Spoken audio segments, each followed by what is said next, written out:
बिस्मिल्लाहिर्रहमानिर्रहीम, अस्सलाम वालेकुम नाज़रीन, मैं हूँ आपका मेज़बान दानिश अंसारी और आप देख रहे हैं मेरा YouTube channel Danish Ansari official. नाज़रीन, आज हम बात करेंगे मलिक महबूब साहब से, आप सबके फ़ेवरेट हैं, मशहूर एस्ट्रोलॉजर हैं। अस्सलाम वालेकुम मलिक साहब, कैसे हैं आप? वालेकुम अस्सलाम, अल्लाह का करम है। आप बताएँ दानिश भाई आप कैसे हैं? अल्हम्दुलिल्लाह मलिक साहब, मैं भी ठीक हूँ। मलिक साहब, आज प्रोग्राम का आगाज़ बड़ी अफ़सोसनाक खबर से करना पड़ रहा है। खबर बड़ी दुःख वाली है क्योंकि अमेरिका और इसराइल की जानिब से ईरान पर अब तक का सबसे बड़ा, सबसे ख़तरनाक और सबसे जिसको कह सकते हैं खौफ़नाक किस्म का हमला किया गया है। बताया जा रहा है कि 2000 पाउंड वज़नी बंकर बस्टर बम जो हैं, वो शहर है ईरान का अस्फ़हान, वहाँ बरसाए गए हैं और डोनाल्ड ट्रंप की तरफ से बाकायदा इसकी ट्वीट्स जो हैं वो की जा रही हैं, वीडियोज़ शेयर की जा रही हैं। ट्विटर पे लोग जाके देख भी सकते हैं कि कितना खौफ़नाक हमला किया गया है। सर, हमने ये देखा है अब तक की जंग में 30 दिन हो गए इस जंग को, कि जितना बड़ा हमला अमेरिका या इसराइल की तरफ से किया जाता है, उससे ज़्यादा शिद्दत से ईरान रिटेलिएट करता है। इस मर्तबा आप क्या देख रहे हैं कि ईरान क्या रिटेलिएट करने जा रहा है? उसका हमला कितना बड़ा हो सकता है? या फिर ईरान यहाँ रुक जाएगा? एस्ट्रोलॉजिकली चार्ट्स क्या बता रहे हैं? वो काइंडली हमारे साथ शेयर कीजिए। अच्छा दानिश भाई मैं आपको थोड़ा-सा ओवरव्यू देता हूँ। ईरान का ज़ायचा या ईरान का असेंडेंट कैंसर, ठीक है? और इसके हिसाब से मार्स राहु का कंजंक्शन 8th हाउस में हुआ है। जो 23 फरवरी से मार्स एंटर हुआ था राहु के हाँ, मतलब जहाँ राहु ट्रांज़िट कर रहा है, एक्वेरियस में। और तब से लेके 2 अप्रैल तक मार्स ने वहीं रहना है। लेकिन जो उनका नुकसान होना था, ईरान का वो हो चुका है। जैसे ही मार्स इस हाउस से निकल के 9th हाउस में जाएगा, तो आप ये सोच लें कि फिर ईरान इस तरह से आएगा आपके सामने जैसे एक शेर दहाड़ता हुआ आता। 9th हाउस में मार्स ऑलरेडी उनका नेटल चार्ट का भी प्लेस है।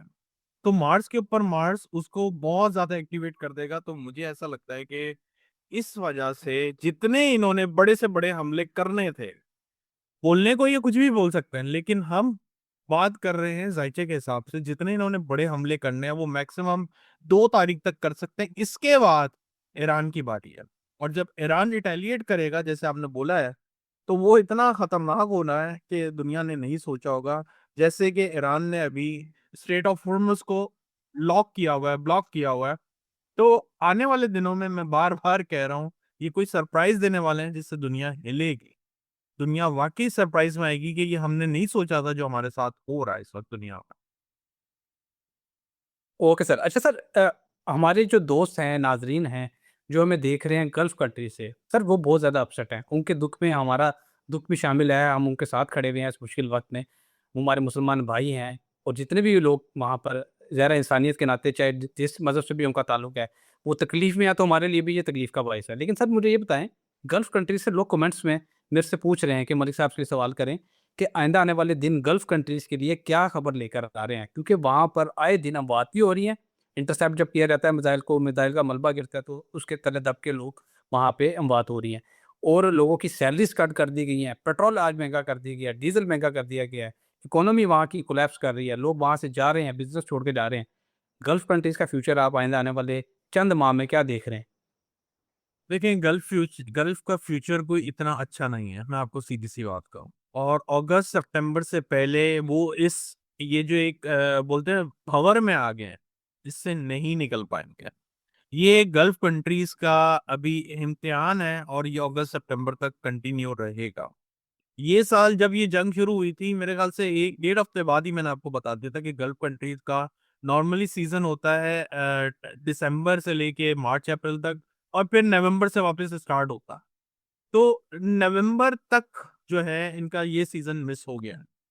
नवंबर दिसंबर में हाँ, हम कुछ इम्प्रूवमेंट देख सकते हैं लेकिन ओवरऑल गल्फ का कोई अभी अनकरीब कोई ब्राइट फ्यूचर नज़र नहीं आता। जो लोग खुदा ना ख़ास्ता ऐसे मसाइल का शिकार हो रहे हैं, उनको चाहिए कि वो अपने बारे में सोचें। लेकिन जो लोगों का रोज़ी-रोटी चल रही है उसको चलाएँ अभी। वहाँ से भागने का मैं आपको बार-बार बता रहा हूँ फ़ायदा नहीं है। पूरी दुनिया इसके अनफॉर्च्यूनेटली लपेट में आएगी, आगे या पीछे। कोई आगे आएगा, कोई पीछे आएगा, अनफॉर्च्यूनेटली यही सितारे दिखा रहे हैं। अगर हम यहाँ से भाग के कहीं और जाएँगे, अगर वहाँ के हालात खराब हो गए तो आप बोलेंगे यार इससे अच्छा तो मैं वहीं पे था। तो इसलिए बराए मेहरबानी मेजर स्टेप उठाने से पहले किसी को भी कंसल्ट ज़रूर करें कि क्या ये आपके लिए अच्छा है या नहीं। और जैसे मैंने आपको बताया, मैं ज़िंदगी मौत का तयन नहीं करता हूँ। मुझे इतना पता है जो जहाँ होना है वो होना है। आप दुनिया के किसी भी कोने में चले जाएँ, सेफेस्ट कंट्री जो कि एक यूएई था, आज सोचिए वहाँ से लोग निकलने को सोच रहे हैं। तो अब आप क्या सोच सकते हैं कि कौन-सी जगह दुनिया में सेफ है? कोई भी जगह सेफ नहीं है। Okay sir. अच्छा सर, ये जंग अभी शुरू भी नहीं हुई थी तब से आप ये प्रेडिक्शन कर रहे हैं कि दुनिया में बड़ा इकोनॉमिक क्राइसिस भी आने वाला है और आप इंटरनेट की बंदिश जो है उसके वाले से भी प्रेडिक्शन कर रहे थे। 2025 में आपने प्रेडिक्शन ये की थी कि नई टेक्नोलॉजी कोई आएगी इंटरनेट की जगह पे। सर ये जो बाकी मैंने 2 टेक्नोलॉजी प्रेडिक्शंस आपकी बताई हैं, इससे हट के मैं ये पूछना चाहता हूँ कि आज यकम अप्रैल है, जिस वक़्त मैं ये प्रोग्राम रिकॉर्ड कर रहा हूँ पाकिस्तान में। सर यकम अप्रैल वो दिन है जिस दिन रशिया ने अपना ऑयल जो है वो दुनिया के लिए बंद कर दिया है। उन्होंने कहा है कि हम अपना ऑयल मज़ीद एक्सपोर्ट नहीं करेंगे, दुनिया के हालात बहुत ज़्यादा ख़राब होने वाले हैं। अब हम अपना ऑयल अपने मुल्क के लिए इस्तेमाल करेंगे, हमारे मुल्क में भी क्राइसिस आ सकते हैं, जो दुनिया में क्राइसिस आ रहे हैं। सर ग्राउंड रियलिटीज़ तो ये बता रही हैं, लेकिन आपसे पूछने का मकसद ये होता है कि एस्ट्रोलॉजिकली आप कुछ बताएँ। क्या वाक़ई कोई बहुत बड़ा क्राइसिस आने वाला है जिसकी रशिया ने भी तैयारी शुरू कर दी है? क्या देख रहे हैं आप? देखिए, बात ये है कि मार्स जैसे ही वाटरी साइन 2 अप्रैल को एंटर करेगा स्पाइसेस में, ऑयल के प्राइस बहुत ऊपर जाएँगे।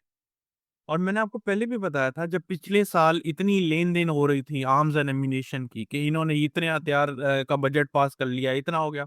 तो ज़ाहिर है कोई कल लड़ने के लिए नहीं कर रहा है। ये डेफ़िनेटली जो ये मालिक होते हैं, जो सरबराह होते हैं, इनके पास बहुत एलीट क्लास की इन्फॉर्मेशन आती है, जो हमारे पास तब आती है जब वो एक्सपायर हो चुकी होती है, न्यूज़। तो कहने का मकसद ये है, इनके पास डेफ़िनेटली बहुत इंटरनल इश्यूज़ और इंटरनल मामलात की खबर होती है, जिसके हिसाब से ये अपने आने वाले दिनों को एस्टिमेशन और जो बजटिंग होती है उसके हिसाब से करता है।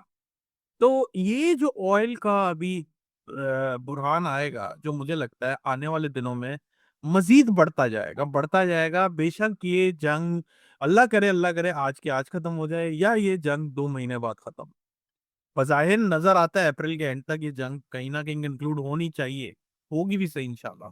लेकिन जो इन जिन्होंने एक वो बोलते हैं ना कि इन्होंने अपनी जगह से एनर्जी सेक्टर को हिला दिया है, तो अब एनर्जी सेक्टर इतनी जल्दी लाइन पे आता हुआ नहीं नज़र आ रहा। इसी वजह से मैं आपको महँगाई का, आने वाले दिनों में इकोनॉमिकल जो फॉल डाउन है, क्राइसिस है, रिसेशन है, वो सब इसी वजह से कनेक्टिविटी से आते हुए नज़र आ रहा है। Okay sir. अच्छा सर, एक प्रेडिक्शन की जा रही है जो ग्लोबल एक्सपर्ट्स हैं, फाइनेंशियल एक्सपर्ट्स हैं, वो ये कह रहे हैं कि ऑयल की प्राइस $200 फी बैरल तक जाएगी। अब ईरान ने पहले कह दिया था कि दुनिया तैयार हो जाए। आज से 30 दिन पहले ईरान की तरफ से कहा गया था कि $200 फी बैरल के लिए तैयार हो जाए और आपने कहा था कि जी बिल्कुल ठीक कह रहे हैं। सर ज़ाहिर है आप एग्ज़ैक्ट फ़िगर तो नहीं बताएँगे, मुझे इस चीज़ का इल्म है क्योंकि ये जो है जो एस्ट्रोलॉजी है ये is a knowledge of science, यानी कि इशारों का इल्म है। लेकिन मुझे ये बता दें क्या वाक़ई इस बात की तस्दीक या तरदीद कर दें कि इसके करीब-करीब जा सकती है ये? क्योंकि ये तो बहुत बड़ा क्राइसिस आ सकता है सर। सर यही तो डर है मुझे, क्योंकि मैं कोई ऐसा नहीं हूँ कि मैं मार्स में बैठा हूँ और मैं दुनिया की न्यूज़ दे रहा हूँ। मैं भी इसी दुनिया में हूँ, इसका इफ़ेक्ट आप पे, मुझ पे, सब पर आने वाला है। और अनफॉर्च्युनेटली यहाँ पे ऑलरेडी इसके इफ़ेक्ट आ रहे हैं, बल्कि पूरी दुनिया में आ रहा है।